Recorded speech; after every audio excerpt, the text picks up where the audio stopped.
Hello everyone. So last video में आपने देखा था कि कैसे एक नॉर्मल डिलीवरी होते होते ना सी सेक्शन में कन्वर्ट हो गई थी मेरी। आज मैं बात करने वाली हूँ कि मेरा सी सेक्शन का एक्सपीरियंस कैसा रहा, और बहुत सारी बातें जो मुझे लगता है कि सी सेक्शन होने से पहले पता होनी चाहिए, क्योंकि मुझे ये था कि मेरी सारी रिपोर्ट्स नॉर्मल आई थी और डॉक्टर ने भी बोला था कि we will go through with normal delivery, but ऐसा हुआ नहीं।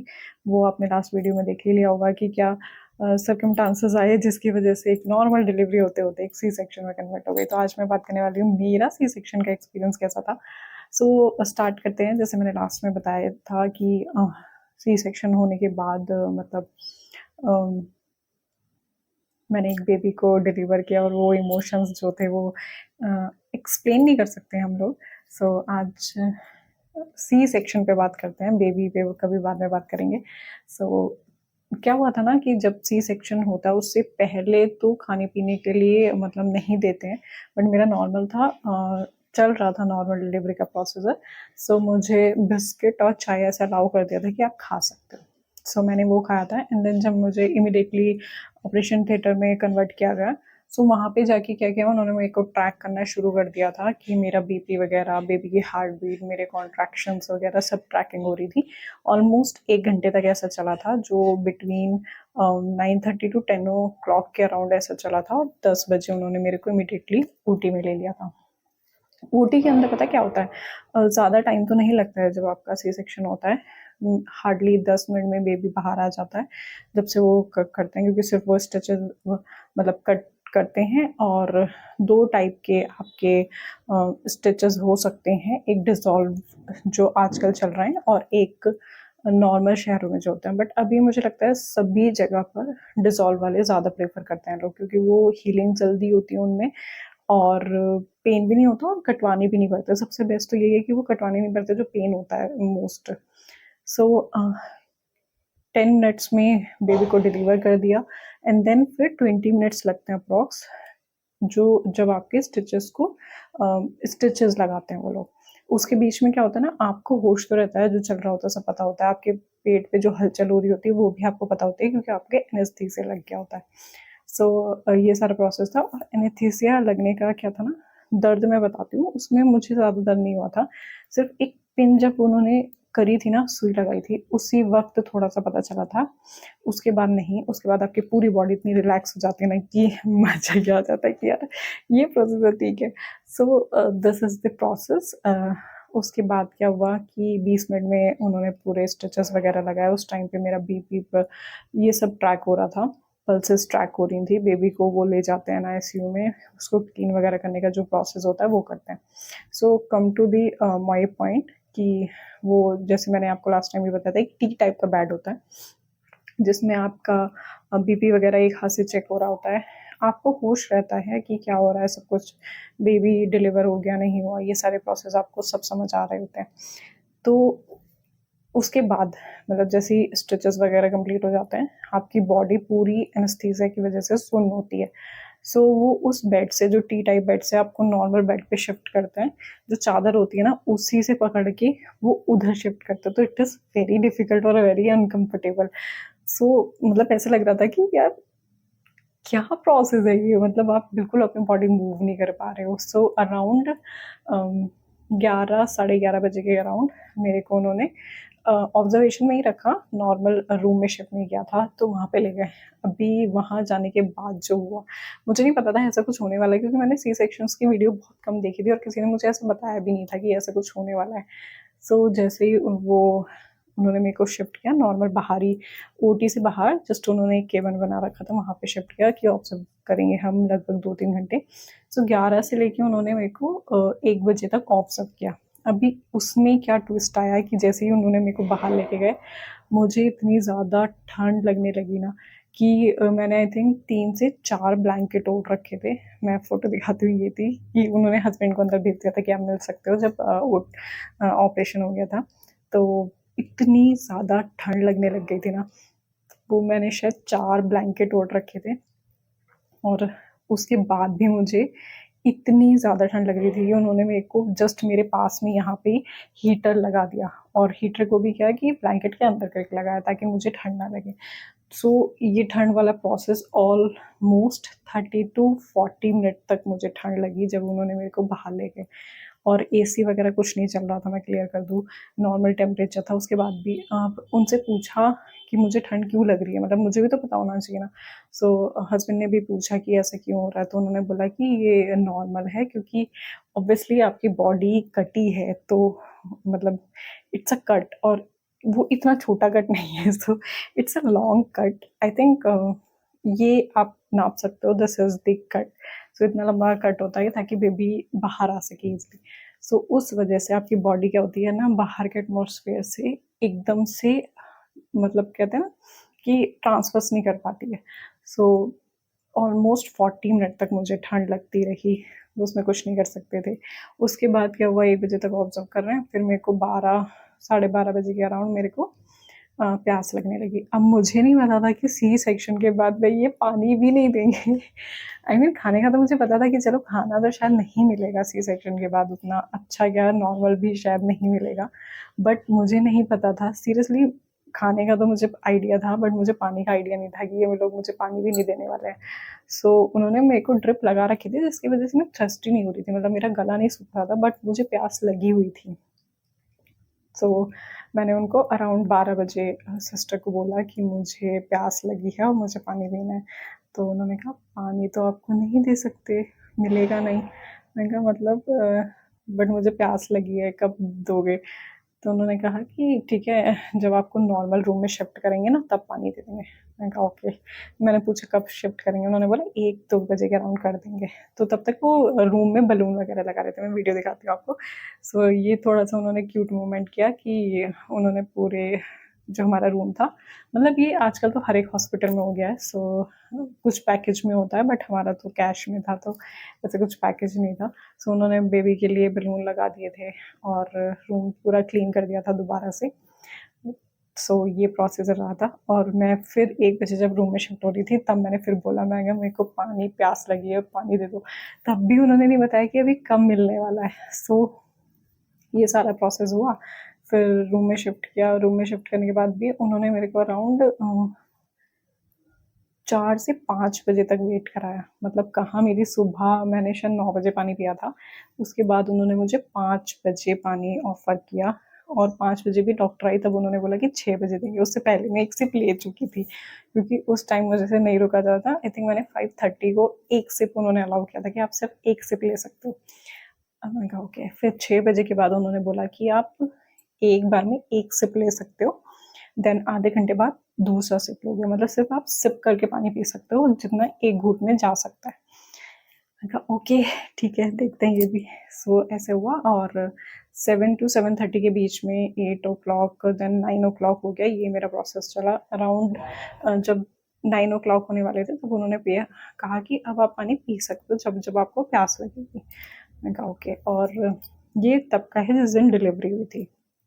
अभी एक और ट्विस्ट आया कि अराउंड 9 o'clock जब मैंने पानी वानी पी लिया, खाने के लिए अभी तक अलाउड नहीं था, वो आपको 24 आवर ही मिलने वाला है। उसके बाद में मतलब 9 o'clock मेरे को इतनी ज़्यादा शिवरिंग होने लगी कि मेरी पूरी बॉडी कांपने लगी, मतलब दांतों से आवाज़ आने लगी मेरे। मतलब फैमिली मेम्बर्स भी ऑब्वियसली सब वहीं थे, लेकिन इतनी ज़्यादा शिवरिंग होने लगी ना मुझे कि मैं खुद को कंट्रोल, पहले हल्की शिवरिंग थी तो मुझे लगा इट्स अ नॉर्मल, ठंड लग रही थी क्योंकि उसके बाद मुझे, लेकिन वो 4 कंबल से भी नहीं रुक रही, और शिवरिंग इतनी तेज बढ़ गई कि मेरा बेड भी हिलने लग गया था, इतनी ज़्यादा शिवरिंग हो गई थी मुझे। फिर इमिडिएटली सब फैमिली मेम्बर्स भी थोड़ा सा घबरा गए कि इसको एकदम से क्या हो गया, क्योंकि कहते हैं सी सेक्शन के बाद ना एक दिन ऑब्जर्व किया जाता है, क्योंकि आपके जो अंदर के जितने पार्ट्स होते हैं वो प्लेस होने बहुत ज़रूरी होते हैं। सो ये सारा हुआ, इमिडिएटली डॉक्टर को बुलाया कि शिवरिंग हो रही है, और अराउंड मेरी शिवरिंग 30 मिनट, मतलब आधे घंटे तक मुझे बहुत हार्ड शिवरिंग रही कि मेरा बेड भी हिल रहा था, इतनी ज़्यादा शिवरिंग हो रहा है, मैं खुद को रोक भी नहीं पा रही थी क्योंकि वो नेचुरल थी। सो उन्होंने फिर आके इमिडिएटली मेरे को एक इंजेक्शन दिया जो बॉटल में दिया था। उसके लगने के बाद आई थिंक 5 से 10 मिनट बाद मेरे को फिर थोड़ा सा रिलैक्स हुआ, बट फिर भी मुझे ठंड लग रही थी। मतलब उस दिन का मेरा प्रोसेस ऐसा था कि मुझे ठंड लगती ही रही थी। फिर नेक्स्ट डे जाके मॉर्निंग में ऐसा हुआ कि उन्होंने मेरे को चाय ऑफ़र करी कि आप लिक्विड ले सकते हो, बट अब कंडीशन आती थी कि नेक्स्ट डे आपको वॉक करनी है और वॉक के साथ ही आपको कुछ खाना पीना है, ऐसा अलाउ किया था उन्होंने मुझे। तो आई सेड ओके, सो ये भी करके देखते हैं। सो अभी क्या हुआ, जैसे ही वॉक करते हैं, अभी मैंने वीडियोज़ में पता क्या देखा था कि सी सेक्शन के बाद ना वॉक करना बहुत डिफ़िकल्ट होता है, बट ये किसी ने नहीं बताया था कि वॉक करने से पहले भी कुछ हो सकता है। सो वो मैं एक्सपीरियंस शेयर करती हूँ कि जब सी सेक्शन के बाद आपको वॉक कराते हैं ना, तो ऑब्वियसली आपको सीधे तो कभी उठना ही नहीं है, ऑलमोस्ट 40 मतलब 2 मंथ तक आप सीधे मतलब ऐसे जैसे बैठे हो ऐसे नहीं उठ सकते बेड से, या फिर ऐसे नहीं कर सकते हो। उन्होंने मेरे को साइड लाइन किया, जो बेड था मैं फ़ोटो दिखाती हूँ कि ऐसा बेड था तो वो रिक्लाइन हो जाता था, तो रिमोट से रिक्लाइन किया उसको, साइड से मेरे को उठाया और उन्होंने बोला कि पहले आपको बैठना है, फिर आपको थोड़ा-सा अपनी बॉडी की मूवमेंट करनी है, मतलब हाथों को स्ट्रेच करना है, गर्दन को स्ट्रेच करना है, उसके बाद बेड के नीचे पैर उतारने हैं। मैंने सोचा ओके कुछ प्रोसीजर होता होगा, सो मैंने कहा ओके ठीक है। सो मैंने थोड़ा-सा, जब मैं रिक्लाइन हो गई तो उसके बाद मैंने अपने हैंड्स को थोड़ा-सा ऊपर-नीचे मूवमेंट किया ताकि ब्लड फ्लो बन जाए, इसका रीज़न ये था। गर्दन को मूवमेंट किया क्योंकि सी सेक्शन के बाद मतलब जब मेरा 10 बजे सी सेक्शन हुआ था, उसके नेक्स्ट डे जब मैंने वॉक करी तब तक मैं स्ट्रेट लेटी थी। आपको गर्दन के नीचे तकिया भी नहीं लगाना होता है, ऐसा डॉक्टर का था। तो बिल्कुल स्ट्रेट लेटी थी, तो उसकी वजह से ब्लड फ्लो वहीं पे रुका हुआ था। तो डॉक्टर ने बोला पहले थोड़ा मूवमेंट करना बॉडी का। मैंने बोला ओके, सो मैं बैठ गई। देन हल्के से टिल्ड होके मैंने ट्राई किया कि मैं पैर नीचे रखे, और जैसे ही मैंने पैरों को नीचे रखा, चलना अभी स्टार्ट नहीं हुआ था, लेट मी क्लियर, सिर्फ अभी यहाँ पे क्या हुआ है कि सिर्फ पैर नीचे रखे हैं, देन उसके बाद हुआ कि मेरा पूरा सर घूम गया, मतलब इतनी तेज चक्कर आया कि मैं पूरी ब्लैंक, ऑलमोस्ट 30 सेकेंड या 1 मिनट के लिए ऐसा हुआ कि मैं पूरी ब्लैंक हो गई। मतलब मैं वहीं पे रुक गई, सिस्टर आई हुई थी जो मेरे को वॉक कराने वाली थी, मैंने उनका हाथ पकड़ा और मैंने बोला कि जस्ट अ मिनट कि मुझे चक्कर आ रहे हैं, तो उन्होंने बोला हाँ ये होगा। तो उन्होंने इतना ईजिली बोल दिया ना हाँ ये होगा, अरे यार मेरे को पहले बताओ तो मैं मेंटली प्रिपेयर हो जाऊंगी ना कि ऐसा कुछ होने वाला है। सो उन्होंने बोला कि ठीक है, कि पहले आप, इसलिए हमने बोला था कि आप थोड़ा बॉडी को मूवमेंट में लेके आओ, नहीं तो खड़े हो गए तो ऑब्वियसली गिरोगे। सो वहाँ पे 1 मिनट मैं बैठी, मतलब 2 मिनट फिर उन्होंने मेरे को बिठाया सपोर्ट लेके। उसके बाद उन्होंने फिर थोड़ा सा एक ही हाथ का सहारा लेके उन्होंने मेरे को खड़ा किया, तो खड़ा होने में तब मुझे प्रॉब्लम नहीं हुई, सीरियसली बताऊँ, मतलब मुझे पेन नहीं हुआ, मतलब मैं ईजिली वॉक करने लग गई थी, और मैंने अराउंड रूम में वॉक करी, जो हमें रूम दिया गया था, और बाहर भी कॉरिडोर में वो मेरे को लेके गया, मैंने वॉक करी आराम से। सो यहाँ पे मुझे छोटे-छोटे पॉइंट क्लियर लगे ना, सबने ये बताया था कि वॉकिंग तो हार्ड है, किसी ने ये नहीं बताया कि जब आप बेड से और वॉक तक जाओगे ना, उसके बीच का जो इंटरवल है कि आपका सर घूमेगा, अगर मुझे ये सब पहले पता होता, तो एक ना मेंटली प्रिपेयर हो जाते हैं, तो हम उस चीज़ को डील कर पाते हैं। अभी जब कुछ पता ही नहीं है, तो वो छोटी-छोटी चीज़ें भी ना बहुत बड़ी लग रही थी उस टाइम।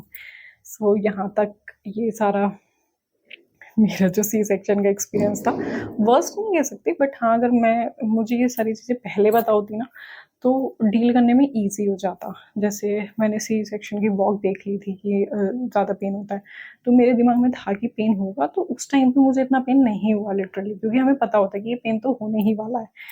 अभी क्या होता है ना, कुछ चीज़ें अननेचुरल होती हैं कि हमें पता ही नहीं होता कि क्या होने वाला है, तो छोटा-सा भी कट अगर किसी ने मार दिया ना, तो बहुत बड़ा लगने लगता है।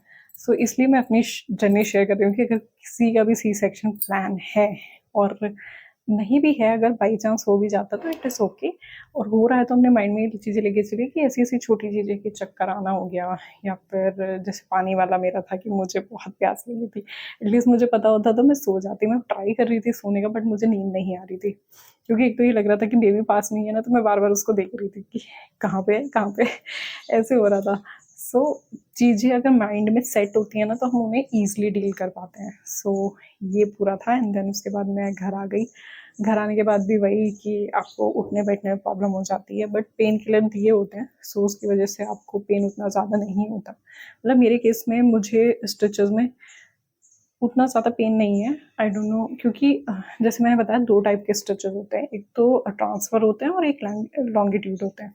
सो जो लोअर एब्डोमिनल के नीचे लगता है उनमें पेन कम होता है। मेरा भी जो है वो जस्ट अब बिकनी लाइन जिसको बोलते हैं वहाँ पे उन्होंने कट किया है। आजकल के डॉक्टर मतलब आजकल जो ऑपरेशन हो रहे हैं वो वैसे ही होते हैं। उसमें बेनिफिट क्या होता है कि एक तो आपको पेन कम होता है, उनकी रिकवरी जल्दी होती है। पहले क्या आपने देखे होंगे किसी की मम्मी वगैरह का हुआ हो या आस पड़ोस में हुआ हो तो उनके देखेंगे उनके ना पेट के नाभि के नीचे होते थे, तो वहाँ पे ज़्यादा पेन होता है और उनको हीलिंग में भी ज़्यादा टाइम लगता है। और अभी के जो स्टिचेस हैं वो आपको सिर्फ एक लाइन कभी दिखेगी और वो भी लाइन बहुत फेड हो जाती है आफ्टर अ ईयर। सो आजकल इसलिए सब सी सेक्शन प्रेफर कर लेते हैं। सो दिस इज़ माई जर्नी कि मेरा हॉस्पिटल में एक्सपीरियंस सी सेक्शन का कैसा रहा। डॉक्टर के साथ सीरियसली बोलूँ मेरी इतनी अच्छी बॉन्डिंग नहीं थी क्योंकि डॉक्टर वाला किस्सा किसी और दिन सुनाऊंगी क्योंकि वो बहुत लंबा हो जाएगा।